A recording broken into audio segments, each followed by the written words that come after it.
from a neutral corner, your host, Rocky Marciano, undefeated heavyweight champ, spars with an all-time champ of everything from shooting pool to breaking up the nation over television. The man who can do anything, Jackie Gleason. My guest, a most unusual man. Writer, actor, director, comedian, composer, conductor, producer, and dancer. All this, Jackie Gleason. You're not going to say anything about my parachute jumping? I didn't know about that. Well, watch that, Rock. Jack, we've got a lot of talking to do. And I want to tell you about one of the greatest bouts I've ever seen, the Maselli-Bratton fight. Here's an interesting story about you and a guy I know. It happened at a little bar in Jersey a long time ago. I have made a few mistakes in my life, and that was one of the big ones. I was working at a joint called the Miami Club in Newark. And it was a real tough joint. As a matter of fact, they called it the Bucket of Blood. And one night, I was doing the show, and there was a little fat, bald-headed guy at the ringside. And every time I came out to introduce an act or tell a joke, he would say something derisive, you know, nasty. And I was heisting a few at the time. And I said to the owner of the joint, I said, that guy is driving me nuts. I said, now, if he doesn't stop, I'm going to take care of him. So I came out and another time, and he began to heckle. And I said, ladies and gentlemen, will you excuse me for a moment? I would like to invite this gentleman to step out on Clinton Avenue, and I'd like to take good care of him, and then we can do the show without any interruptions. I never saw anybody get up as fast as this guy did. Now we get out on Clinton Avenue. I said, now you're going, and that's the last I remember. The next thing that I recall, I was on the floor of the cellar next to the furnace. A doctor was there, the owner of the joint, and they had brought me through, too, and I said to him, who was that guy? He says, that was Tony Galento.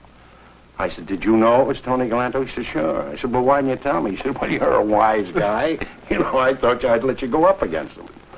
But that was really a big mistake. Did you ever fight him? No, Jackie, but you picked on the roughest, toughest street fighter in the fight game. Yeah, but you know a funny thing about fighters, Rock? With the exception of Galento, I think fighters are the most gentle people I've ever met. Now, when I went up to train with you in Massachusetts, I had never met a gentler man. And Sugar Ray, I think, is a very gentle guy. In this same place, the Miami Club in Newark, I worked with Mickey Walker. He worked in the club. He had an act. Never met a more gentle fellow. I met Jack Johnson, who was working in Newark at the time, at another club, a very gentle man. I think that the reason that is that if a fighter has a beef or has any steam that he wants to get off, he waits till he's in the ring and paid for it. That's right. They're all gentlemen. Jack, in preparing for a fight, we usually watch the movies of the opponent that we're going to face and watch his style of fighting many, many times to get sort of like an idea of what to do to our opponent. We get his good points, his faults, what he does under pressure, things to watch out for, best punches to use. Now, it helps us an awful lot. Your characters, the way you do your characters, you do them so perfect. A long time ago, I had found that one character can't do all types of comedy because if he tries to, he begins to press, and also it's not sympathetic with the way he performs. So I thought that the best way to enter all fields of particular kinds of comedy was to have a character that did a particular kind of comedy. For instance, Reggie Van Gleason is the loud, boisterous, hokey comedian. And the poor soul is the one that handles the nice and kind and generous kind of comedy. And Charlie Bratton, the loudmouth, is the epitome of the man who's insecure and takes it out on the little guy, Clem Finch. And of course, the Honeymooners is the guy that's struggling to make a living and keep a family together and be a hero in his wife's eyes. And of course, he has that beautiful neighbor, Art Carney, who I think belongs with all of the great champions. Yeah. Carney is a champ. He's just beautiful. There's the bell for the main event and a great bout, the Maselli-Bratton fight. Two slugging welterweights in a murderous battle that takes years off your fight life. Let me tell you about it as I saw it. Fight with Maselli and Bratton, it was a real great fight. I want to tell you about that Maselli. The first time I ever saw him in the gym, he was so good, he was so great, that all the old fight veterans just stopped and watched this young welterweight work out. He was the best-looking prospect they had seen in many a year. Is he still fighting? He's still fighting 15 years now. He's had a good career.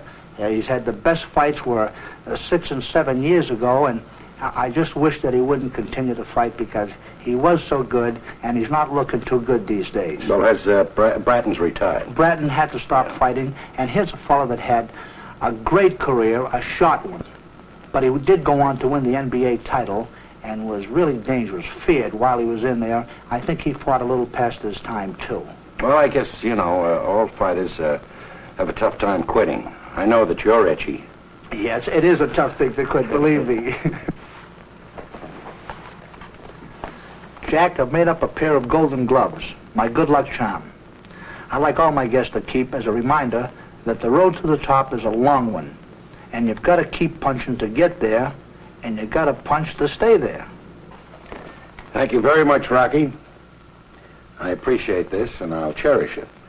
I'd also like to say that it's always a pleasure to be on a program or associated with a champion.